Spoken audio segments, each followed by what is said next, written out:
কাকি কাকা কোথায়? কি বললে? কাকি? আমাকে দেখে কাকি মনে হচ্ছে? তোমার কাকার বয়স আর আমার বয়স। কাকার বউ তো কাকি হবে। অন্য কিছু বলো। বৌদি কাকা কোথায়? বাড়িতে নেই। আচ্ছা একটা কথা বলো, আমি যদি একদিনের জন্য কারো চুল কেটে দিই তাহলে কি আমি নাপিত হয়ে যাব? না, আমি যদি একদিনের জন্য রান্না করে এসে রান্না করি তাহলে কি আমি রাঁধুনি হয়ে যাব? অবশ্যই না। আচ্ছা আমি যদি একদিনের জন্য আমাদের ঘরের ইলেকট্রিক লাইনটা ঠিক করি তাহলে কি আমি ইলেকট্রিশিয়ান হয়ে যাব? আরে না রে বাবা। তাহলে আমি যদি তোমার বান্ধবীকে একদিনের জন্য পার্কে ঘুরতে নিয়ে যাই তাহলে কি আমি ওর বয়ফ্রেন্ড হয়ে যাব? না।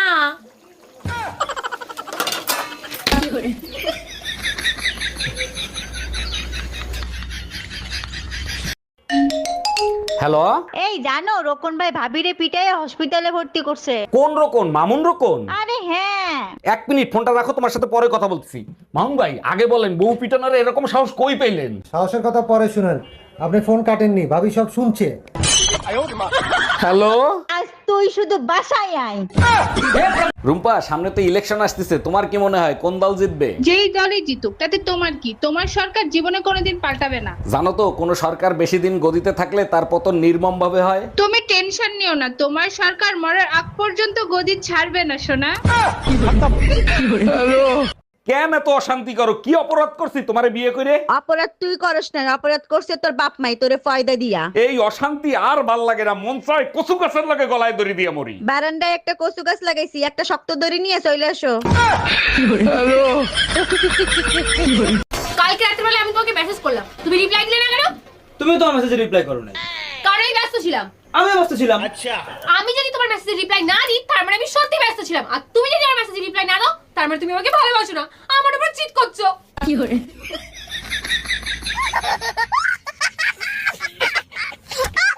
এই জানো বিজ্ঞানীরা চোর ধরা মেশিন তৈরি করছে। এখন তো চোর ধরা সহজ হয়ে যাবে, তাই না? হ্যাঁ, আমেরিকায় 100 চোর ধরছে, চায়নায় 200 চোর ধরছে। ওই মেশিন তো আমাদের দেশে দরকার, আমাদের দেশে কবে আনবে? আমাদের দেশেও আনছিল, যেদিন আনছে তার পরের দিন চুরি হয়ে গেছে। আতা গাছে তোতা পাখি, ডালিম গাছে মৌ, শাকিল তুমি জামাই হলে আমি হব তোমার বউ। শের বাসার ভাই ভাবিটাকে কি ভালোই না বাসতো, আল্লাহ তাকেই তুলে নিয়ে গেল। কি বলছো? মানুষ যারে বেশি ভালোবাসে আল্লাহ সবার আগে তারই তুলে নেয়। এটা সত্যি, ওনাদের ভালোবাসা অমর হয়ে থাকবে। তার মানে আমার ভালোবাসায় কমতি ছিল, তাই না? এত মাইর খাও তাও তোমার লজ্জা হয় না? এই শোনো, আমাকে না ফেলনা মনে করো না।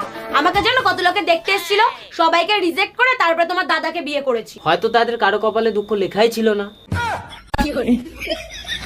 এই এই কই তুমি, এক কাপ চা খাওয়াবা? দুধ নাই, কালকে থেকে দুধ আনতে বলতেছি, আনছো? আরে বাবা, পাশের বাড়ির ভাবির কাছ থেকে এক কাপ দুধ নিয়ে আসো। ভাবির কাছে গেছিলাম, তার কাছে ও দুধ নাই। শালির বিটি কত বড় মিথ্যে কথা বলে, সকালেই আমি 2 লিটার দুধ কিনে এনে দিছি। কয় লিটার কিনে দিছো? Bye bye.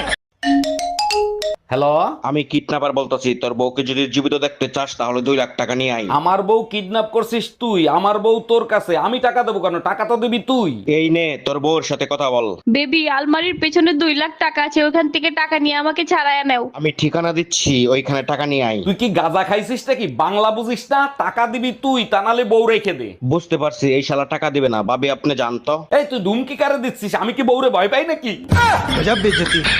এই তোমাকে নিয়ে আজকে নাকি মসজিদে সবাই হাসাহাসি করছে। হুজুর বলছিল কে কে জান্নাতে যেতে চান হাত জাগান, আমি হাত জাগাই নাই, তাই সবাই হাসছে। আসবেই তো, গাধা নিয়ে সংসার করি, কেন হাত জাগাও নাই? তুমিই তো বলছিলে মসজিদ থেকে সোজা বাসায় আসবে, অন্য কোথাও যাবা না। এই 10,000 টাকা দাও, মেকআপের সবকিছু শেষ হয়ে গেছে, মেকআপ আনতে হবে। মাসে 30,000 ইনকাম করি, 10,000 তোমার মেকআপ খরচ, তাইলে সংসার চালাবো কেমনে? যখন জানোই এই টাকা দিয়ে সংসার চালাতে পারবে না, তাহলে বিয়ে করছিলা কেন? তুমিও তো জানো মেকআপ করলে তুমি কোনোদিন ফর্সা হইতে পারবে না, তাইলে মেকআপ করো কেন? এই তোমার কেস কি করব? তুমি তো পড়ো না, গরিব মানুষকে দান করে দিবাও। গরিব মানুষের দেওয়ার কি দরকার? আমার ছোট ভাই আবুল আছে না, আবুলরে দিয়ে দাও। আচ্ছা, তুমি তো নতুন ফোন কিনবা, তা তোমার পুরান ফোন কি তোমার ভাই আবুলরে দিয়ে দিবা? তুমি তো জানো কোনো জিনিস আমি 2 বছরের বেশি ব্যবহার করি না, সবই তো আমার ভাইরে দিয়ে দিই। অরুণ ভাই, ফাও দরদ দেখাইতে আইসেন না, বিয়ে করছেন 5 বছর হয়েছে, এখনো কি বউ পুরনো হয় নাই? টাকা পয়সা সোনা দানা যা আছে বের কর, নইলে তোর বউরে মাইরিয়ে ফেলাবো। ভাই আমার কথা শোনেন। প্লিজ ভাই, আগে উনার কথাটা শোনেন, তারপরে আপনি যা খুশি তাই করেন। ভাই আপনি যা চান তাই দেবো, ওরে আপনি তাড়াতাড়ি ছেড়ে দেন। বউয়ের জন্য এত ভালোবাসা জীবনে কোনোদিন দেখি নাই। আরে কিসের ভালোবাসা, যে কোনো সময় বউ চলে আসতে পারে, ও তো পাশের বাড়ির ভাবি। আমাদের বিয়ে পড়াইছে কাজী সাহেবকে কত টাকা দিছো? কাজী সাহেব বলল চেহারা বিবেচনা করে যা মনে চায় তাই দেন। আমি শুনতে চাইছি কাজী সাহেবকে কত টাকা দিছো? 100 টাকা দিছি। আমার চেহারা এত খারাপ যে 100 টাকা দিছিস? আর কাজী সাহেব 80 টাকা ফেরত দিছে। কি? Bye bye. এই কই তুমি, এক গ্লাস পানি দাও তো, আজ 4-5 দিন ধরে বুকে ব্যথা করতেছে। 4-5 দিন ধরে তোমার বুকে ব্যথা করতেছে আর আজকে তুমি আমারে বলতিছো 1 মিনিট দাঁড়াও। আরে ডাক্তারের ফোন দেয়া লাগবে না, গ্যাসের ব্যথা এমনি এমনি ঠিক হয়ে যাবে। হ্যালো ইন্স্যুরেন্স কোম্পানি, শিগগিরই বাসায় আসেন, 50 লাখ টাকার একটা লাইফ ইন্স্যুরেন্স করাবো। এই যে ভাইয়া শোনেন, জি বলেন। আমি আপনাকে অনেক ভালোবাসি, I love you. I love you too, কিন্তু একটা কথা আছে, আমি কিন্তু আপনাকে আইফোন দিতে পারবো না। আচ্ছা ঠিক আছে, কোনো ব্যাপার না, breakup. Bye bye, tata, good bye. এই কাল রাতে তুমি স্বপ্নের মধ্যে বিড়বিড় করে কি বলতেছিলে? স্বপ্নে দেখি একটা জিন বোতলে বন্দি ছিল, আমি তারে মুক্ত করে দিছি। সে বের হয়ে বলে, হুকুম করেন মালিক, আমি আপনার জন্য কি করতে পারি? আমি বললাম, এমন কাজ করো যাতে বউ সবসময় আমার কথা শোনে। তোমার মতো বলো তো এইটাই করবে। তারপর জিন কি করলো? তারপর জিন বোতলের ভিতর ঢুকে যায়, বলতেছে মালিক শক্ত করে বোতলের মুখ আটকায় দেন।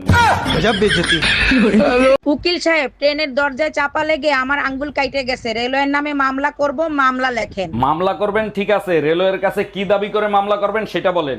আমার আঙ্গুল কেটে গেছে, রেলওয়ে আমারে 20 লাখ টাকা জরিমানা দেবে। যদি প্রশ্ন করে আঙ্গুলের দাম 20 লাখ টাকা কিভাবে হয়, তখন আপনি কি বলবেন? তখন আমি বলবো, এই আঙ্গুলের ইশারায় আমি আমার স্বামীকে নাচাইতাম।